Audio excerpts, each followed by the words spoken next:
কেউ যদি মনে করে ঢাকা জিতে গেছি ইউনিভার্সিটিতে, আর জিতছে তো কি করে, এটা বাংলাদেশের মানুষ জানে। যাদেরকে যারা 15টা বছর আমাদেরকে শোষণ করলো, আমাদের উপর হামলা করলো, আমাদের উপর গুলি চালালো, আমাদের জীবন থেকে বছরের পর বছর, মাসের পর মাস আমাদের জীবন থেকে কেড়ে নিল, ওই আওয়ামী লীগের সঙ্গে আঘাত করে। আমরা কি এগুলো বুঝি না? বাংলাদেশের মানুষ বুঝে না?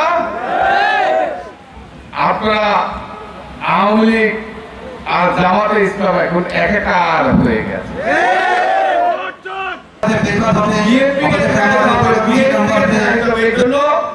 ঢাকা বিশ্ববিদ্যালয় আঘাত করে আজকে ষড়যন্ত্র এবং চক্রান্ত করে তারা ভেবেছে ঢাকা বিশ্ববিদ্যালয় জিতলে বলে সারা দেশে জিতে।